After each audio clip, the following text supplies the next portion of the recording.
Bom dia, pessoal, tudo bem? Meu nome é Henrique Gabriel, como foi apresentado, muito obrigado. Eu sou graduando em Engenharia Mecânica na UERJ, só que no tempo vago eu desenvolvo uma pesquisa que é sobre os efeitos do uso excessivo de telas na nossa sociedade brasileira.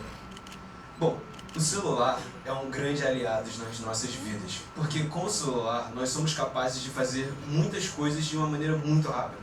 Você consegue mandar uma mensagem para um parente seu que está nos Estados Unidos ou qualquer outro canto. Você consegue também pesquisar sobre qualquer tópico, só com o celular que está no seu bolso.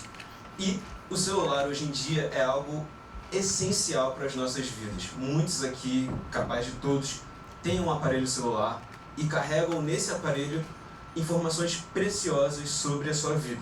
Então, antes de aprofundar um pouco sobre esse tema, eu gosto sempre de dar um passo para trás e falar que o celular não é o problema, mas sim o quanto tempo estamos passando no celular. Bem, e uma pergunta aqui retórica para vocês é: vocês têm noção de quanto tempo vocês passam diariamente no celular? O que vocês fazem com o seu tempo que vocês estão navegando pela internet? Pois bem, apesar de falar e todo mundo ter o conhecimento do quão inserido na nossa sociedade é o celular, é muito mais fácil trazer dados para vocês terem uma noção sobre isso. Por isso, eu trouxe aqui comigo alguns dados que eu considero importantes sobre o quão inserido é o celular na nossa sociedade. O primeiro dado diz sobre a penetração móvel, que é cerca de 89% das pessoas no Brasil acima de 10 anos têm acesso ao celular. E isso pode parecer algo grande, mas quando a gente compara com o número de pessoas que têm acesso ao saneamento básico, aí que fica um pouco assustador. Porque muitas pessoas têm celular em casa, mas não têm saneamento básico. Então vocês conseguem mensurar o quão inserido e quão presente nas nossas vidas é o celular. O segundo dado, ele traz que o tempo médio que passamos conectados, e aqui não é só o celular, mas também computador, tablet, entre outros, é de cerca de 9 horas e meia por dia. Isso é um número colossal quando comparado ao tempo que nós temos disponíveis para usar durante o dia. E, baseado nisso, nós estamos apenas atrás da África do Sul como o país que é mais conectado nas telas.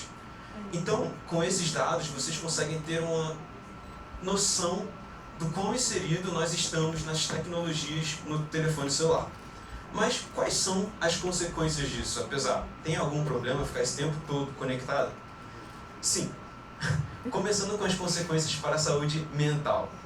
Primeiramente, nós temos aqui a ansiedade e o isolamento social.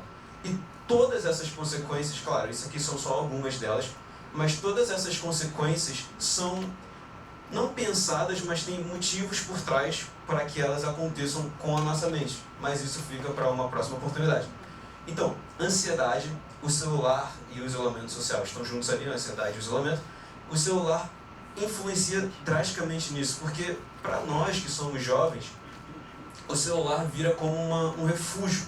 Então a gente prefere muitas das vezes ficar ali no celular, rolando infinitamente, vendo coisas de pessoas que são, sei lá, irrelevantes nas nossas vidas, do que tentar se aventurar e conhecer pessoas novas, sair para lugares novos, fazer coisas diferentes e por aí vai.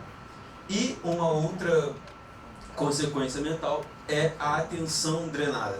Isso aqui é muito simples de visualizar, né? Quantas vezes você já deve ter pego o celular para fazer alguma coisa e aí abriu o TikTok e fechou o celular, guardou o celular, botou no bolso e não fez aquilo que você entrou para fazer? Porque a sua atenção se perde muito facilmente no celular. Tem tantas coisas que puxam a sua atenção, tantos vídeos curtos, coloridos, com jogos por trás, e isso acaba drenando drasticamente a nossa atenção. E além de mostrar as consequências, eu acho importante também trazer o quanto isso afeta o nosso mundo real. Pois bem, a Globo, que é a maior emissora do Brasil, anunciou que lançará uma novela em formato vertical para o TikTok. Então até a Globo se rendeu para isso, estrelada por Jade Picon, que será lançada no terceiro semestre do ano que vem. Não, desculpa, do segundo semestre, não tem terceiro semestre. Matemática está embolando. Enfim, mas então vocês conseguem, aqui também tem outros dados que eu considero importantes, que é sobre o consumo de vídeos curtos e o attention span, que é essa atenção que a gente tem por um determinado tempo, que está reduzido drasticamente conforme o tempo passa. Mas então vocês conseguem ver que a Globo está fazendo a novela para o TikTok. E a Globo não faria isso se o TikTok não fosse tão popular, se não fosse tão consumido, porque a Globo visa o dinheiro por ser uma empresa. Pois bem, apesar dessas consequências mentais que são um tanto quanto difíceis de você perceber, porque você tem que ter um senso crítico extremamente apurado, enfim, extremamente aguçado para poder perceber essas consequências. Mas nós também temos impactos físicos e no sono. O celular, ele emite uma luz azul que influencia 100% no nosso sono. E muitas pessoas acabam acordando meio indispostos ou acabam dormindo muito mal e não entendem o porquê isso acontece. Só que aí você olha para essa pessoa antes de dormir e a pessoa está lá deitada vendo TikTok, está lá deitada vendo Reels no Instagram, ou então mandando mensagem. E essa simples atitude, por mais simples que seja, por mais boçal que ela pareça ser, acaba influenciando na nossa noite de sono, que é talvez uma das coisas mais importantes que precisamos ter uma boa noite de sono. Pois bem, esses são bem pela superfície ali das consequências, não tem como aprofundar muito no tema, mas eu também trouxe aqui caminhos para o equilíbrio.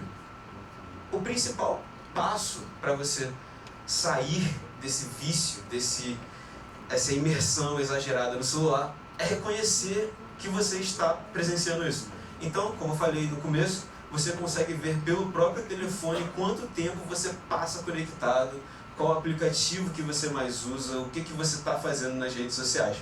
Então, quando você reconhece que tem algo errado, você já pode se calçar um pouco melhor para evitar. E o segundo passo é estabelecer limites, porque uma vez que você reconhece esse problema, você é capaz de determinar quanto tempo você quer passar conectado na rede social, quanto tempo você quer ficar vendo vídeo e por aí vai. E esse é apenas, novamente, os caminhos superficiais para você resolver esse problema. E caso você reconheça que esteja passando por esse problema ou conheça alguém, eu deixei aqui o contato da nossa querida Ana Paula, que é psicóloga e é, de certa forma, especializada em vícios, e ela está aqui disposta para tratar, para ajudar nesse processo. E aqui eu também deixei a minha rede social no meu Instagram, onde de vez em quando eu posto sobre esses estudos que eu venho fazendo na faculdade sobre as consequências do uso excessivo do celular. Muito obrigado pela atenção, bom dia.